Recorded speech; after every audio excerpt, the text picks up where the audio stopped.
qabeenyaa guddaa ijaarradhee bitadhee fooqii guddaa irra taa'ee achii gadi nama ilaalee namoonni hundumtuu jalatti ilaalee yoo qabeenya guddaa argadheen xiyyaaraan faa samiirra deema laatan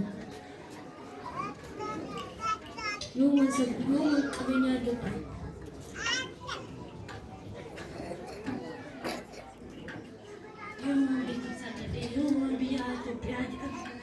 addunyaa kanarratti beekame gaarii guddaa argadhe biyya kanarratti beekame iddoo guddaa ga'ee bultii gaarii argadhe yoo waan jiraadha laata yoo waan beekumsa argadha laata beekumsa kanatti sitti na hambisaa kina maal gungumareen darbaraara maal karaara gungumareen laata maal karaara gungumareen tanya ani maa waa'ee beekumsa kotinaa seeka maal beekumsi kun maal si godhe mayoona qabeenya kee bulfatu qabeenya malee beekumsa mayoona maal gurgatte beekumsa koona gad iddoo guddaan ta'a qabeenya iddoo guddaan geessu beekumsa bichaadhaan iddoo guddaa ga'u ati jamoo kan jettu jamoo kan ijaaru namichi cisu yoo beekumsa argate maleedha yoo beekumsa argate maal godhe namaa jedhama dubbittiin ana nolsin jedhama jedhama dhaqee walirraa fuudhee jaalaare yoo beekumsa argates durii qabeenyaa malee argata namtichi qabeenyaa malee jechuun kaasee jirata tokko da'u tokko meeqa akka ta'e beekta isa immoo gooteen durii koo lakkaatee qabeenya koo argatee saayinsii fi ijoollee kootiif galannaa ga'u saayinsii fi reenyi diriirinatti isaa beektaa siin jedhe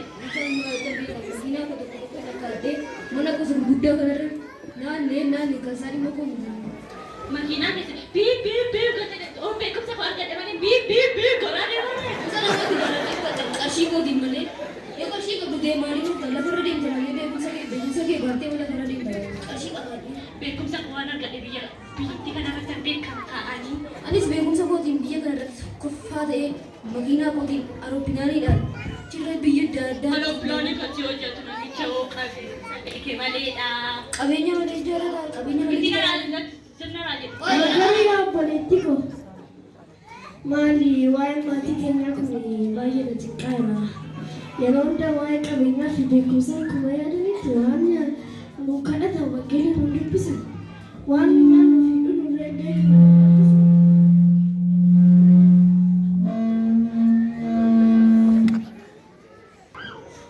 Maal wayyaa amma maal yoo goone nu wayya waaqayyo si nu duraa bu'u malee waa'ee isaanii kun baay'ee nama rakkisa.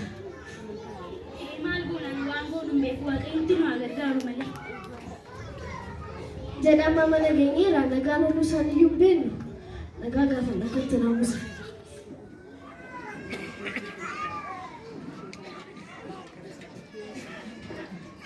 Abba akkam nagaa keeti?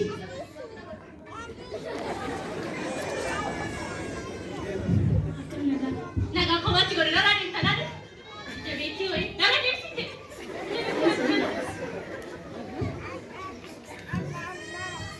Kottu eenyu sammuuf tasgabbisina kottu dabtara godhe.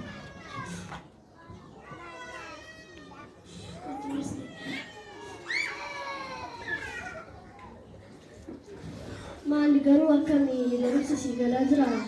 Barattoonni kilaasii keessa jiru akkamii barumsa sii galaa laase? ani barnoonni naa galaa jiru barsiisaa fi barsiistuu galee isaa yoo adda baafadheen beeku waa'ee mamaatii keenyaa yaadamu Anis akkuma keente maskanamii iskiriiptuu mul'isan fixeedhaan yeroo hunda ijoollee irraa akkuma liqeeffadhe kan jira. Yeroo hunda maqaa isaaniiyyuu daldibban maaliif liqii kee kan deebistu hin jiru.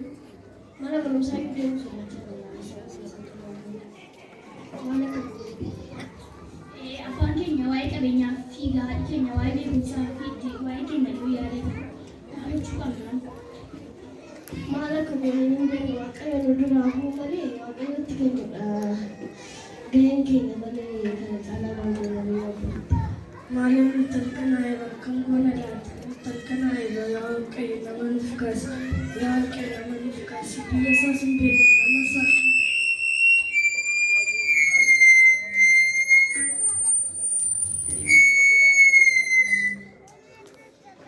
Nama nuuf kaasi. Biyya isaas hin beeknu, qilleensa isaas hin beeknu. Qorannee ijoolletti kana gaafannu laata?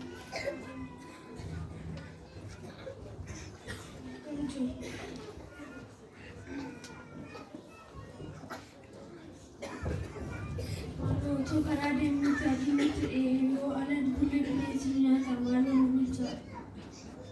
Amma gaasuma bishaan ta'anii kan namaa miti hoogganamuu mana Margoonaa ammayyuu na jedhu. Akkamitti isaanitti nooyyuu nu bulchuu dadhabaa jiru.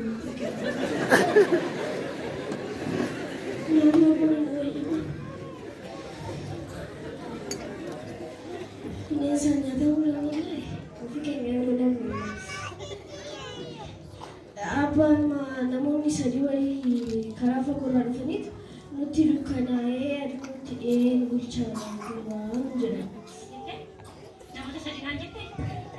Namoota sadi algaan akkamitti raasii nyaata kotota kana baadheen asirra jira. Inni kun qabeenya jedha. Kotota sadi kiloo ammaa irraatti kotota taa'ee nasitti kotota irratti dabaluu fi kotota kana baadhee fi moo algaan akkasitti raasii nyaata kattala. Atoo dhibbaa tokko. Isaan tulu bushaayee isaan bineensaan nyaatamuu danda'u. Dhibbaa dhibee nyaatatan.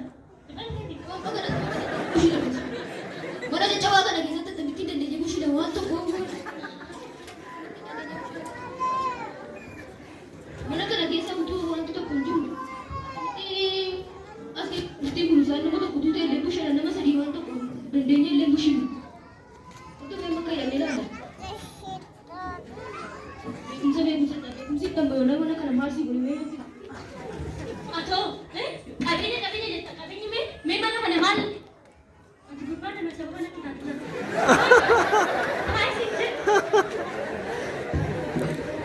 Isin utuu qoxanii sitti dukkanaa isinii. Biyya fagoorraa dhufee toleen nutti dukkanaa'ee nama isaas hin beeknu qilleensa isaas hin beeknu lafa isaas hin beeknu. Kanaafuu bushaayee. Fuulli keessanis uffannaan keessanis nama biyya sii fakkaatu. Iddoo sii fuftan iyyuu hin beeknu.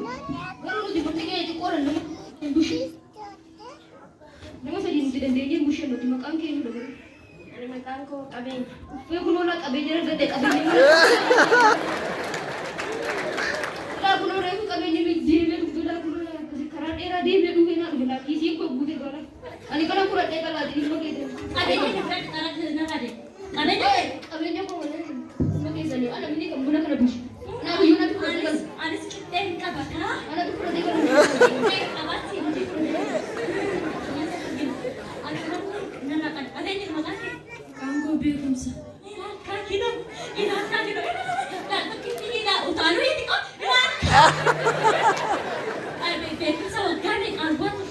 Mana kootti kachi waaqa sodaa fidee laal waaqni kun. Qabeenya koo busheedhaan jedhe qabeenya. Dhagaa walitti gudduutti namaa jedhee Nama koo jedhan qabeenya koo busheedha qabeenya koo eeguu koo bira dheeraa isaan argadhe waan ta'eef qabeenya busheedha. qabeenya fi buufata. Ani qabeenya. Ani beekumsa kubbifata. Ana beekumsa kubbifata. Itti weerara laal qabeenya koo busheedha. Sababa nama kana lubatti kana laala. Qabeenya koo busheedha jedhe. Ati eenyu dhagaa kee? Jaalala. Jaalala. Eebuu keenya bara dheeraa kan maatii keenyaafis immoo eebbisa waa ture jaalaladha. Maala abbaa immaa jaalala bulchaa mana keenya. Abbaa immaa dhugaa isaaniitti sirrii.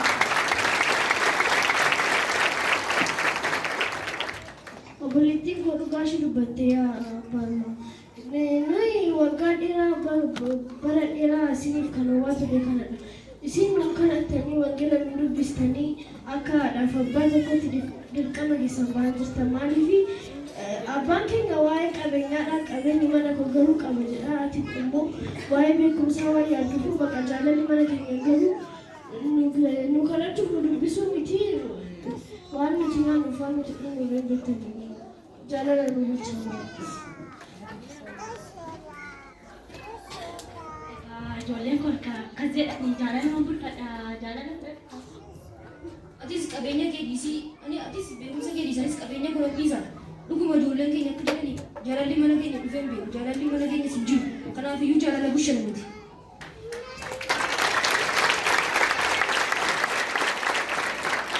Ani qabeenyi immoo jaalala irraa dabee buluu danda'u kanaaf wajjin bushan. Kamitti akkasitti beekumsi koo jaalalaatti dhala bu'aan qabu kanaaf anis jaalala irraa dabee buluu danda'u. Egaa akkas ta'e kottaa haasawwan keessan ni bulfanna manni bulfuudha manni nagaadha.